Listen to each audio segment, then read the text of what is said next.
Namaskar, Jai Shri Ram. Uh, this is the first live that I'm doing, and big support of each and everyone who are waiting for and were asking for.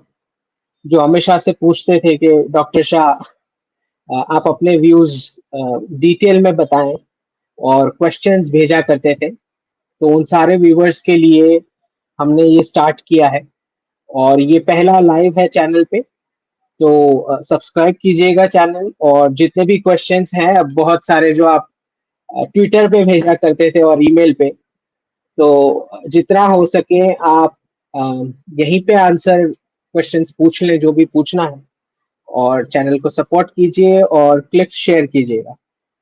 तो आज हम दो तीन चीजें discuss करेंगे। सबसे पहले मैं बता दूं, मैंने चश्मा पहना है, दस little little bit of problem with the I because of seasonal infection. हो जाएगा थोड़े टाइम में। अ, तो सबसे पहले हम दो तीन चीजें डिस्कस करेंगे आज, क्योंकि आज का दिन जो है पॉलिटिकली नेगोशिएटेड इंडिपेंडेंस डे जिसे मैं बताता हूँ, क्योंकि फंडामेंटल फर्क हमें ये समझना है कि पॉलिटिकली नेगोशिएटेड इंडिपेंडेंस डे क्या होता है और लड़के लिया गया इंडिपेंडेंस क्या होता है। दोनों में बड़ा फर्क होता है। और ऐसा नहीं था कि भारत में कभी फ्रीडम फाइटर्स नहीं रहे, हमारे पास बड़े बड़े फ्रीडम फाइटर्स थे। इनफैक्ट 1857 का तो पूरा रिवोल्ट आप सब जानते हैं कि किस प्रकार का हुआ। लेकिन 1947 में जो इंडिपेंडेंस हमें मिला was a politically negotiated independence day according to me। और जो रियल के फाइटर्स थे, जैसे सुभाष चंद्र बोस हो गए और भगत सिंह हैं, इन सबको शायद उतना न्याय ना मिला, उतना क्रेडिट ना मिला उनके जो भी सेक्रीफाइसेस रहे उसके लिए। तो हमें पहले ये फर्क समझना है फ्रीडम नेगोशिएटर और फ्रीडम फाइटर के बीच।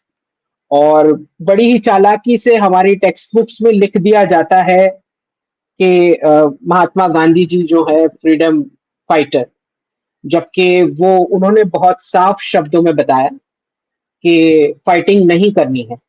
इसके बावजूद टेक्स्ट बुक्स में लिखा जाता है कि Mahatma Gandhi is a freedom fighter. तो फाइटर और नेगोशिएटर का फर्क आप सब ने समझना है, मुझे भी समझना है, और मासेस में सबको समझना होगा, ताकि डिफरेंस समझ में आए। धर्म के लिए जब सेक्रीफाइस करना होता है और जब आप कॉम्प्रोमाइज करते हो, उस दोनों के बीच क्या डिफरेंस होता है, ये सबको समझ में आना चाहिए। दूसरा, मैं इसे पॉलिटिकली नेगोशिएटेड बताता हूं, और जो 22 जनवरी 2024 जो राम मंदिर का दिन है हमारा, दैट इज, उसको मैं सिविलाइजेशनल इंडिपेंडेंस डे मानता हूं। तो एक हो गया पॉलिटिकली नेगोशिएटेड इंडिपेंडेंस डे, एक हो गया सिविलाइजेशनल इंडिपेंडेंस डे। तो हमें जो है एक पॉलिटिकली मोटिवेटेड और ड्रिवन रिपब्लिक डे मिला था 2 साल कॉन्स्टिट्यूशन डॉक्यूमेंट पे वर्क करने के बाद। तो अब हमारा सिविलाइजेशनल रिपब्लिक डे तब आएगा जब कॉन्स्टिट्यूशन के प्रियम्बल में से सेक्युलर शब्द को रिप्लेस किया जाएगा बाय द वर्ड धार्मिक। तो सेक्युलर हटा के जब धार्मिक कॉन्स्टिट्यूशन के डॉक्यूमेंट में जब वो आएगा, तब हम constitutional Republic day, civilisational Republic day मनाएंगे। तब तक हम पॉलिटिकली नेगोशिएटेड रिपब्लिक डे मना सकते हैं। ठीक है, तो ये फर्क हम सबको समझना है। दूसरा, जो आज का मुद्दा है, जो बांग्लादेश का इशू, और क्योंकि इस पर पहले काफी कुछ ट्विटर पे भी डिस्कशन हुआ, कुछ लोगों को नहीं समझ में आया जो मैं बता रहा था बार बार।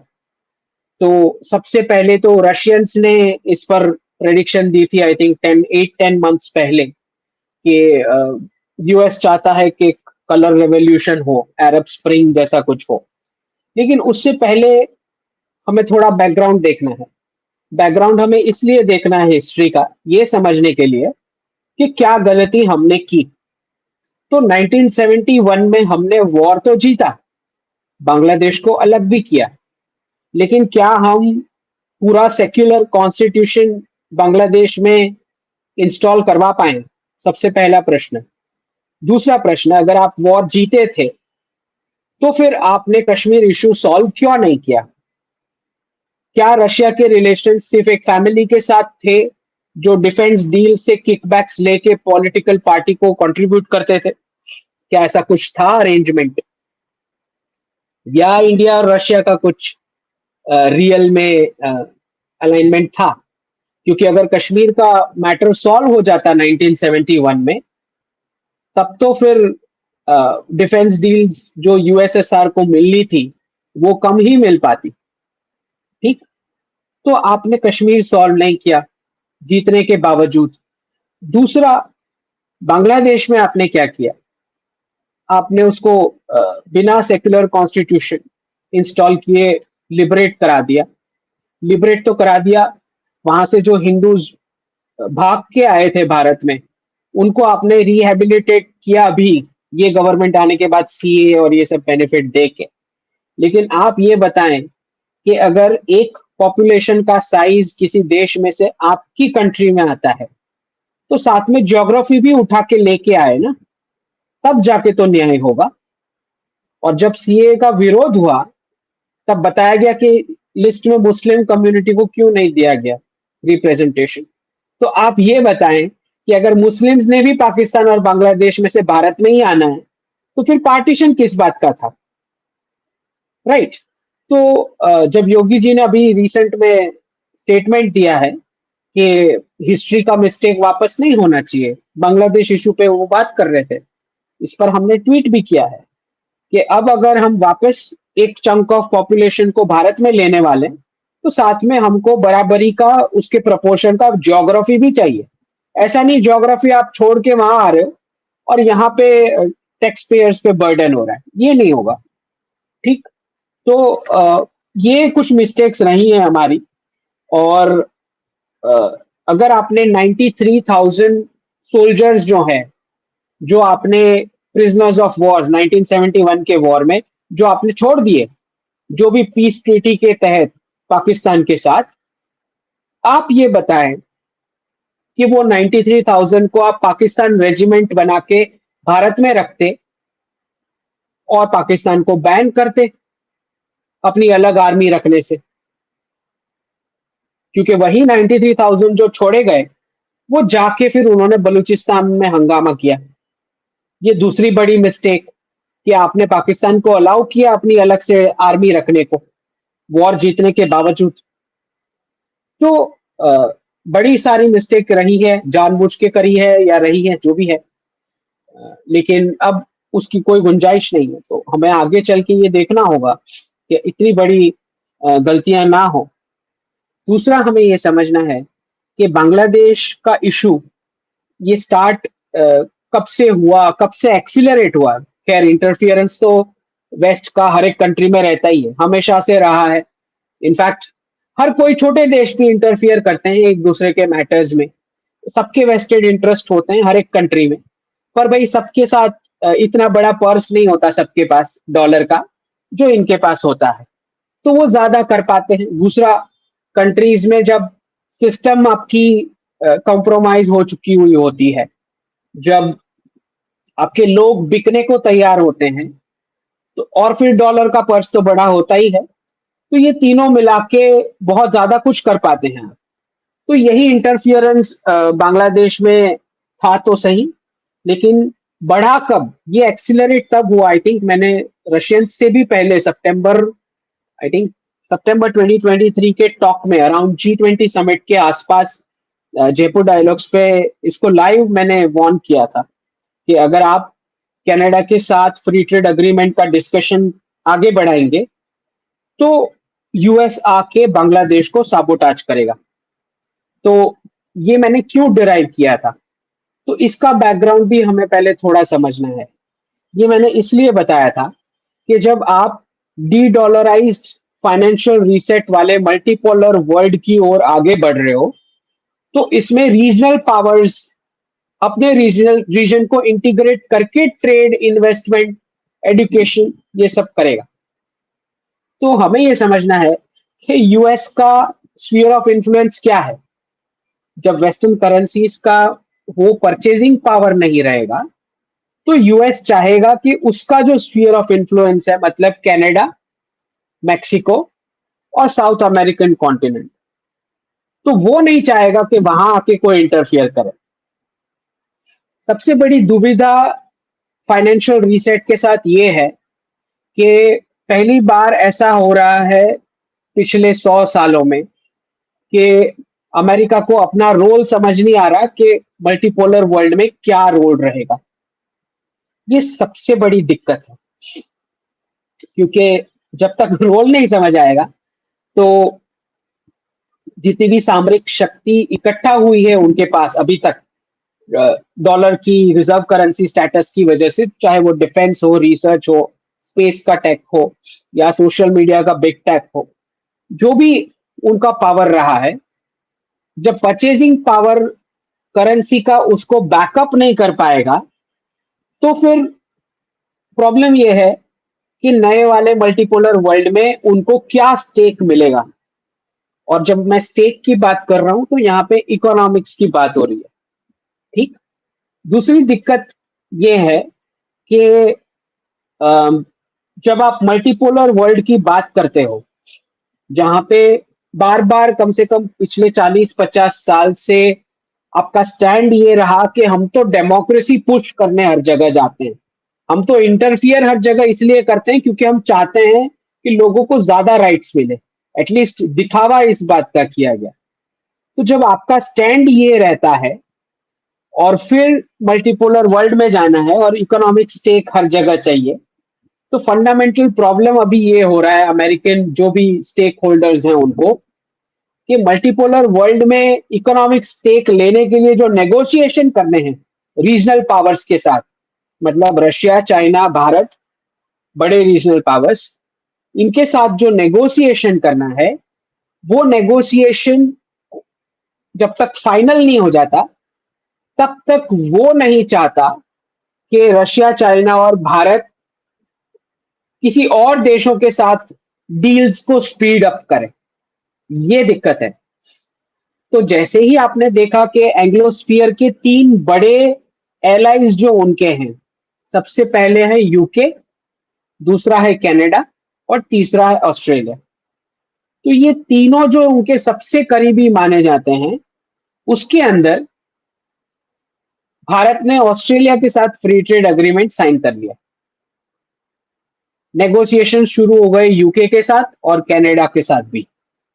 यूके के साथ जितनी भी बार फ्री ट्रेड एग्रीमेंट कंप्लीट होने की कगार पर आया, तब तब कुछ ना कुछ इंटरफियरेंस यूके में होके फ्री ट्रेड एग्रीमेंट को साबोटाज करवाया गया। सबसे पहले बोरिस जॉनसन थे, तो उनकी डेलीगेशन में से किसी ने भारत और रशिया के रिलेशंस पे कमेंट कर दी, फ्री ट्रेड एग्रीमेंट का नेगोशिएशन गिर गया, बोरिस जॉनसन गए। उसके बाद ली स्ट्रस आई, ली स्ट्रस आते ही बीबीसी पे मोदी जी की डॉक्यूमेंट्री बन गई, वापस फ्री ट्रेड एग्रीमेंट गिर गया और ली स्ट्रस की विकेट गई। फिर ऋषि सुनक आए, वापस कुछ ना कुछ बांग्लादेश में और कनाडा में जो खालिस्तान वाला इशू हुआ, वापस इंटरफियरेंस हुआ और फ्री ट्रेड एग्रीमेंट डिले करवाया गया, ऋषि सुनक की भी गई विकेट। तो जो उनके 3 मेन एलाइज हैं, उनके साथ अगर आप फ्री ट्रेड एग्रीमेंट करोगे तो वो कंफर्टेबल नहीं है, बहुत साफ शब्द में यही है। तो आपने जाके कनाडा में जाके, कनाडा के पास अच्छे खासे नेचुरल रिसोर्सेज हैं जो यूएस बेस्ड कंपनीज कैप्चर करना चाहेंगी, तो वहां जाके आपने फ्री ट्रेड एग्रीमेंट के नेगोशिएशंस करना शुरू कर दिए। उसी के चलते प्रॉब्लम हुई, और उसके बाद आपने जिस प्रकार से अननोन गनमैन ने जो कुछ भी किया खालिस्तानियों के ऊपर, उससे भी प्रॉब्लम शुरू हो गया। तो उसके बाद उन्होंने हसीना गवर्नमेंट को और ज्यादा इंटरफियरेंस और परेशान करना शुरू कर दिया। जैसा मैंने बताया कि अच्छा खासा इंटरफियरेंस शुरू कर दिया था। प्लानिंग तो पहले से थी, ऐसा नहीं था कि मोहम्मद यूनुस कोई अभी कोई लेटेस्ट पर्सनालिटी है या अभी कुछ फिगर आउट हुए हैं, नहीं। इनका जो जो डीप स्टेट का प्लानिंग चलता है थोड़ा लॉन्ग टर्म होता है। तो हर एक कंट्री में अगर किसी को कोई चीज का अवार्ड मिल रहा है तो वो ऐसे ही नहीं मिल रहा। अगर वेस्ट से इनवाइट मिल रहा है तो ऐसे ही नहीं मिल रहा है। अभी अभी हमने लेटेस्ट देखा था, एक यूट्यूबर को, प्रोमिनेंट यूट्यूबर, लेफ्टिस्ट या सेंट्रिस्ट जो भी बोलो, उसको यूएस एम्बेसी उसका फोटो लगा के इनवाइट कर रहे हैं सोशल मीडिया इन्फ्लुएंसर्स को। तो जब कभी वेस्ट में कुछ अवार्ड मिलता है या इनवाइट मिलता है तो I have a lot of doubt. वैसे मेरा वीजा तो रिजेक्ट किया उन्होंने।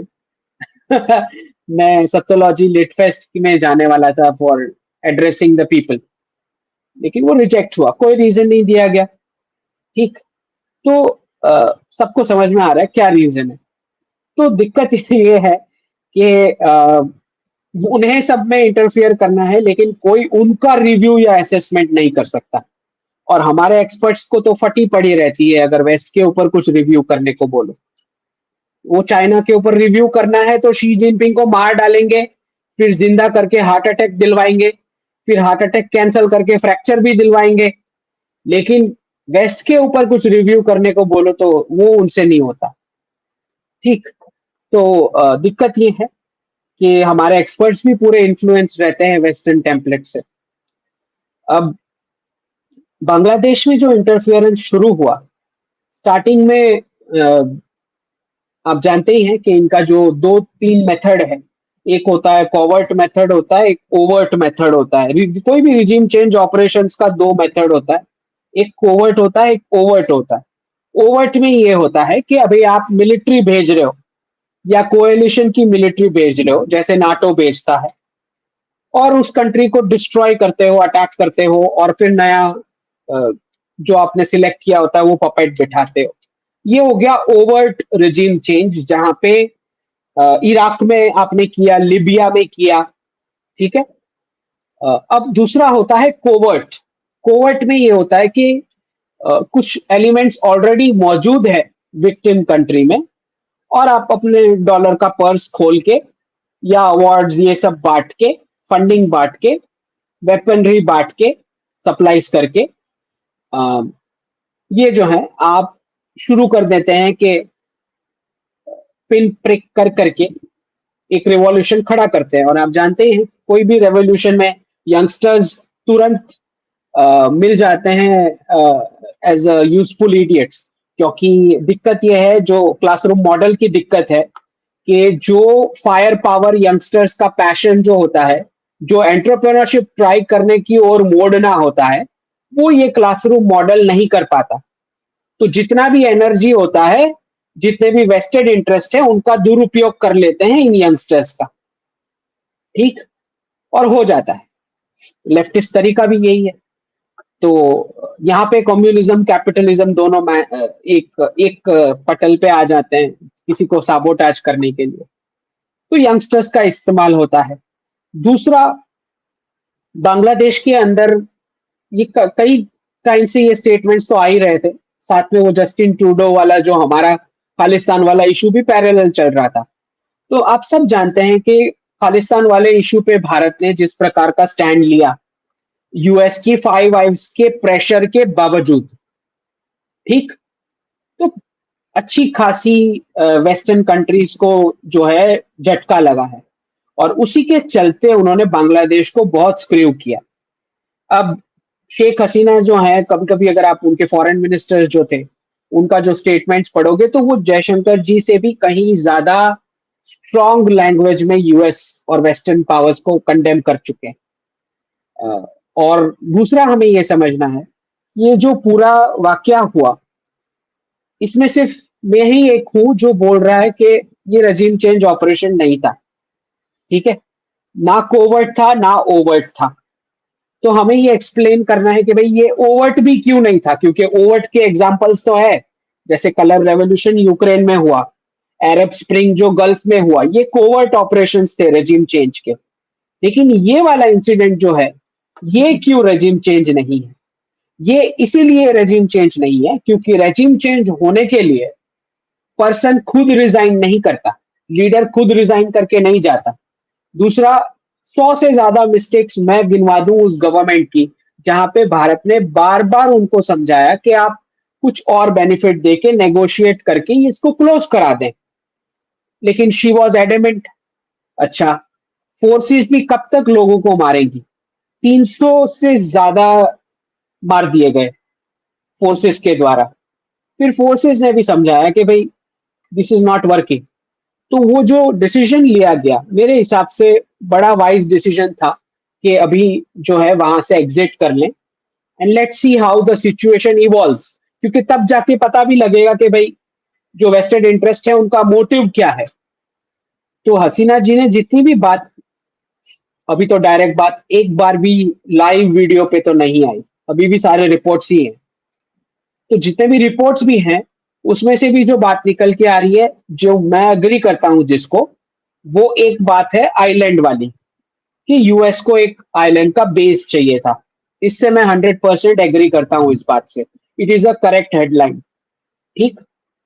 फिर हसीना जी ने एक खबर चलाई कि कहीं पे बांग्लादेश बॉर्डर के पास एक क्रिश्चियन स्टेट बनाने की मंशा है। मैं मैं इसको नहीं मानता एज एन ऑब्जेक्टिव। मैं इसको देखता हूं कि शायद वो एक्सटर्नल सपोर्ट लेने की कोशिश कर रही थी। दूसरा कारण ये रजीम चेंज इसलिए भी नहीं है कि एक तो उन्होंने खुद रिजाइन किया, ना मिलिट्री ने बोला कि कोई रेजिग्नेशन का डॉक्यूमेंट अभी तक नहीं आया है, वरना रेडिकल्स जो होते हैं वो ये डॉक्यूमेंट वायरल कर चुके होते अभी तक। हम अभी भी वेट करेंगे अगर निकलता है और वायरल होता है तो डॉक्यूमेंट अभी तक नहीं है। दूसरा, तीसरा, मिलिट्री ने ये नहीं बोला कि हम इलेक्शन नहीं करवाना चाहते। और जो मोहम्मद यूनुस जो आए हैं अपनी जैसी भी टीम बना के रेडिकल वाली, उन्होंने भी ये नहीं बोला कि मैं इलेक्शन करवाना नहीं चाहता। तो रेजिम चेंज ऐसा नहीं होता है, सबसे पहले। दूसरा, जो जो एक्सप्लेनेशन मुझे समझ में आ रहा है, जो मैंने पहले ही दिन बता दिया था, वो ये है कि वो नहीं चाहती थी कि और लोग मरे और केओस हो, और फोर्सेस भी और लोगों को मारना नहीं चाहती थी। तो that is why she exerted. अभी भी जब अपॉर्चुनिटी मिलेगी, जो उन्होंने बताया भी है, शी विल गो बैक। और उनके सन ने भी ये तक बताया कि अगर जरूरत पड़ेगी तो I will also participate elections में। तो वेट एंड वॉच की स्थिति है। और जब कभी ऐसा, जो लोगों की भी ख्वाहिश है और लोगों को लगता है कि भाई बांग्लादेशी हिंदूज को हमें एब्जॉर्ब करना ही चाहिए, हमारा ड्यूटी बनता है, सिविलाइजेशनल ड्यूटी। तो जब कभी ऐसा मौका आएगा तो हो सकता है हसीना गवर्नमेंट खुद इंटरनेशनल कम्युनिटी को अपील करे मिलिट्री एक्शन के लिए, और उसके बाद फिर वो एक्शन लेजिटिमेट भी हो जाता है। तो वो सारे ऑप्शंस हैं। जैसे कुछ जो बातें हुई कि भाई चिकन नेक का परमानेंट सॉल्यूशन उसके साथ हो सकता है, क्योंकि अगर हिंदूज आ रहे हैं तो साथ में एक पीस ऑफ ज्योग्राफी भी हमें चाहिए। वापस हम बेवकूफ नहीं बनने वाले जो पार्टीशन के टाइम पे हुआ। ठीक। तो दूसरी ये बात है। तीसरा, हमें ये समझना है, बड़ा ही सरप्राइजिंग, रजीम चेंज अगर ये होता तो हसीना जी लैंड होते ही प्रेस कॉन्फ्रेंस एमईए करवाता। ये बात आप समझ लें, अगर ये रजीम चेंज ऑपरेशन होता तो। ठीक। एमईए खुद करवाता प्रेस कॉन्फ्रेंस, और हसीना जी बोलते जो उन्होंने बोलना था। अभी तक कुछ भी नहीं आया है, जिसका मतलब है वेट एंड वॉच की स्थिति है। दूसरा, अगर रेजिम चेंज ऑपरेशन होता तो चाइना से भी ऑफिशियल स्टेटमेंट आता। और तीसरा बड़ा प्रूफ कि ये रेजिम चेंज नहीं था, वो रशिया जिन्होंने 8 से 10 महीने पहले प्रेडिक्ट किया था ये बात कि ये कलर रिवॉल्यूशन कराना चाहता है यूएस, उस रशिया का 6 अगस्त को स्टेटमेंट आता है, ये बांग्लादेश का इंटरनल अफेयर है। ये रशिया का ऑफिशियल स्टेटमेंट है। समझ आ रही है बात? अगर ये रजीम चेंज ऑपरेशन होता तो वो रशिया जो 8 से 10 महीने पहले प्रेडिक्ट कर चुका था, वो ये स्टैंड ना लेता कि it's an internal affair of Bangladesh. आगे बात समझ? अब इंटरफियरेंस तो हुआ है, लेकिन यूएस स्टेट डिपार्टमेंट बोलता है नहीं, इट इज लाफेबल। सबको पता है उन्होंने करा, उन्होंने फंडिंग करा, उनका रोल इनडायरेक्ट रोल था, ऑफिशियल रोल था ऐसा नहीं बोल सकता कोई भी कंट्री। कोई भी कंट्री ये स्थिति में नहीं है बोलने को कि ऑफिशियल रोल था यूएस का, क्योंकि अगर आप वो बोलोगे, अगर वो आपका पॉलिसी स्टेटमेंट बनता है, तो जो मुझे नहीं लगता भारत, रशिया, चाइना कोई बोलना भी चाहता है या एक्शन लेना भी चाहता है, क्योंकि रेजिम चेंज जब था ही नहीं, तो कहाँ की एक्शन लोगे? ठीक। तो लेकिन पर्दे के पीछे बहुत कुछ जियो इकोनॉमिक्स हुआ है, जो शायद कवर नहीं हुआ मीडिया में, या जो भी रीजन रहा। सबसे पहले तो हमारा इलेक्शन रिजल्ट आते ही, नई गवर्नमेंट बनने के बाद, जब हसीना जी विजिट करने आई, तो उन्होंने ओवर स्टे किया है भारत में। यूजुअली वो इतने दिन भारत में रहती नहीं है जब भी उनका ऑफिशियल विजिट होता है। तो अच्छी खासी मीटिंग्स हो ही थी, मतलब शी वॉज अवेयर के प्रॉब्लम में थी उनकी गवर्नमेंट, प्रोटेस्ट के चलते। दूसरा, by mid of July UAE ने एक्शन लेना शुरू कर दिया था बांग्लादेशी वर्कर्स के ऊपर। तो इनडायरेक्ट प्रेशर ऑलरेडी दे दिया गया था, सिग्नलिंग कर दिया गया था कि यहां से हम वर्कर्स निकाल सकते हैं, वीजा देना बंद कर सकते हैं, जिसका इकोनॉमिक इम्पैक्ट आता है बांग्लादेश के ऊपर। ठीक। तो ऑलरेडी वो प्रेशर बना के जो भी स्क्रिप्ट चली होगी, इतना तो मैं साफ बता सकता हूं, जो मुझे समझ आ रहा है जितना जियो पॉलिटिक्स, 5 अगस्त को हर एक कंट्री को पता था क्या होने वाला है। ये मेरी समझ है, क्योंकि मिड जुलाई के आसपास ही यूएई ने सारी एक्शन लेना शुरू कर दी थी। वीजा से लेके कुछ बांग्लादेशियों को पकड़ के अंदर भी डाला उन्होंने, जेल में। ठीक। दूसरा, हमें समझना है कि एक टेक्सटाइल बिजनेस का एंगल है। एक एक सेक्शन ऑफ बिजनेस को बहुत अच्छा बेनिफिट हुआ है, एक सेक्शन को थोड़ा घाटा हुआ है, माइनर। लेकिन जो ज्योग्राफी है बांग्लादेश की, that is the ultimate truth. ठीक है। इंटरनेशनलिज्म का फैशन जो है वो कुछ ही दिन चलता है, और जब तक वो डॉलर वाले का मूड होता है और जब वो पर्स ओपन करना चाहे, तब कुछ शायद आपको मिल भी जाए, लेकिन ज्योग्राफी ही आपकी हकीकत होती है। ठीक। तो बॉर्डर से अगर ट्रेड भारत बंद कर दे 1-2 वीक के लिए, तो बांग्लादेश कंगाल देश बन जाएगा। ठीक है। तो ऐसा ना समझे कि military action is the only option, right. दूसरा, हमें यह समझना है कि अदानी का जो पावर सप्लाई होता है बांग्लादेश में, उसमें छूट दे दी गई है कि भाई वही पावर अब आप भारत में डाइवर्ट कर सकते हो।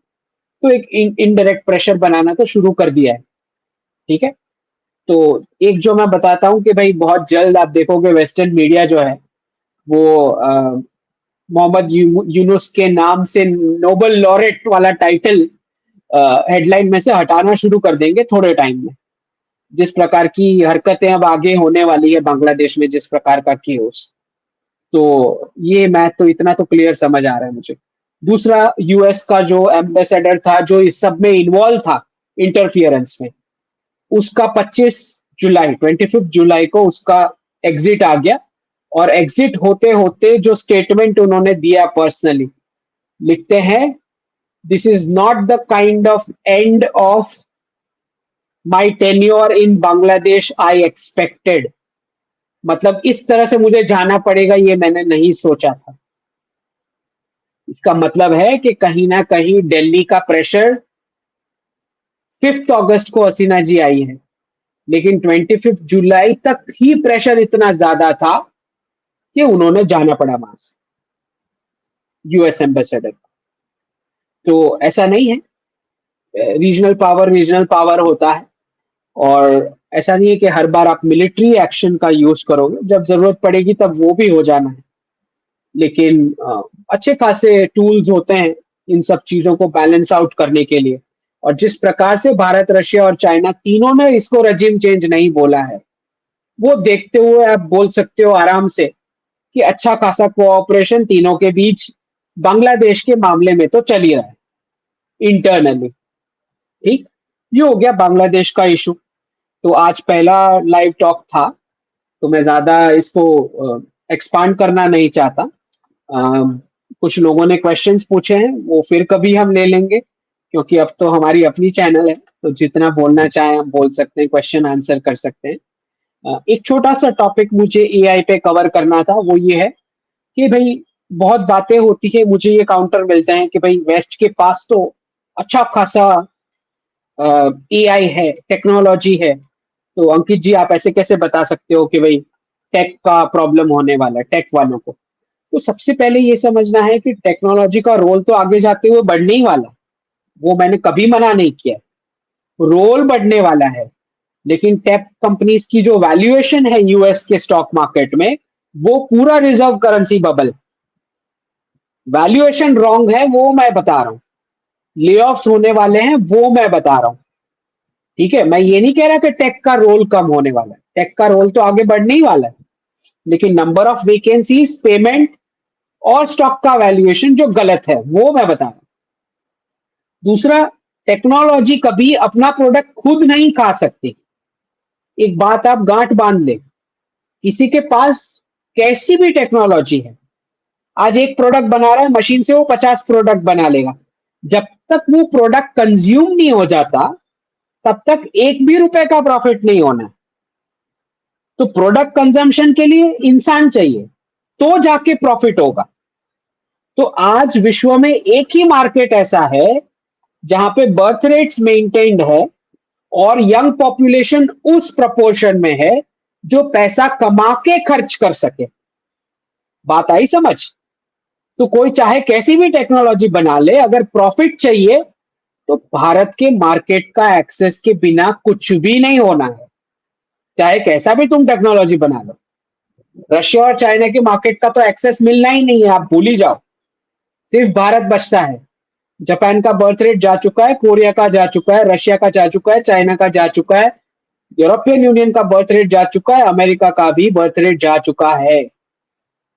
ठीक है, तो एआई जो है वो चाहे कुछ भी बना ले, वेस्टर्न कंट्रीज कुछ भी टेक्नोलॉजी बोस्ट कर ले, प्रॉफिट नहीं होना है जब तक कोई कंज्यूम नहीं करता वो प्रोडक्ट या सर्विस।